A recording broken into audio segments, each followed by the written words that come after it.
ജീവമാത കാരുണ്യഭവൻ്റെ നടത്തിപ്പുകാരിയായ ഗിരിജയും കുടുംബവും മലയാളികൾക്ക് സുപരിചിതരാണ്. ഏകമകന് അവിടുത്തെ തന്നെ അന്തേവാസിയായ പെൺകുട്ടിയെ വിവാഹം ചെയ്യിപ്പിച്ചു കൊടുത്തുകൊണ്ടാണ് ഗിരിജ ആദ്യം വാർത്തകളിൽ നിറയുന്നത്. ആരോരുമില്ലാത്ത അനാമികയെ സ്വന്തം മകളായി ഗിരിജ സ്വീകരിക്കുകയും ചെയ്തു. അനാമികയും വിഷ്ണുവും ഇന്ന് 1 വയസ്സുകാരിയായ പെൺകുഞ്ഞിൻ്റെ മാതാപിതാക്കളാണ്. ഗിരിജയ്ക്കും വിഷ്ണുവിനെ കൂടാതെ വർഷ എന്നൊരു മകൾ കൂടിയുണ്ട്.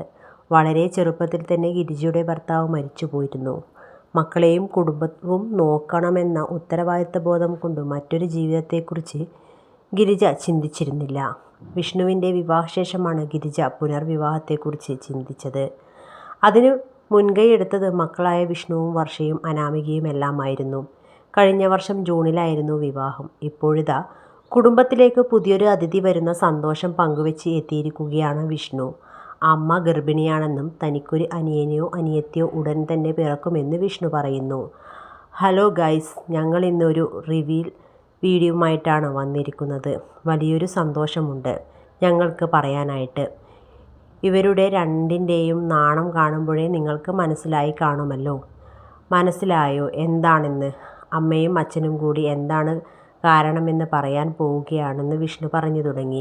ഞങ്ങളുടെ പുതിയ സന്തോഷം ഉണ്ണിക്കും വർഷയ്ക്കുമിടയിൽ വഴക്കുണ്ടാക്കാനും അടികൂടാനും വീണ്ടും ഒരു അതിഥി കൂടി വരുന്നു എന്നതാണ്. ഒരുപാട് പേരുടെ ചോദ്യങ്ങൾക്കുള്ള മറുപടിയായിട്ടാണ് ഞങ്ങൾ വന്നിരിക്കുന്നത്. ഇവർക്ക് വരാൻ പോകുന്നത് അനിയനാണോ അനിയത്തിയാണോ എന്ന് അറിയില്ല, ഗിരിജയുടെ ഭർത്താവ് പറഞ്ഞു.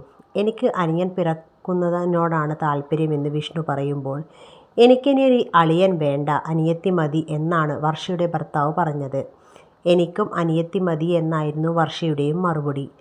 ബാക്കിയുള്ള വിശേഷങ്ങളൊക്കെ പിറകെ കാണാം. അനിയത്തിയാണെങ്കിലും അനിയനാണെങ്കിലും ഉണ്ണിമോൾക്ക് കളിക്കാൻ ഒരു കൂട്ടാകും. ഞങ്ങളുടെ ഒരു സന്തോഷമാണ് നിങ്ങളോട് പങ്കുവച്ചത്. ഇത് കേട്ട് കഴിയുമ്പോൾ കുറേ പേർ നെഗറ്റീവ് പറയും, കുറേ പേർ നല്ലത് പറയും. നെഗറ്റീവ് പറയുന്നവരോട് ഞങ്ങൾക്കൊന്നും പറയാനില്ല, നല്ലത് പറയുന്നവരോട് സ്നേഹം മാത്രമാണെന്നും പറഞ്ഞാണ് കുടുംബം വീഡിയോ അവസാനിപ്പിച്ചത്.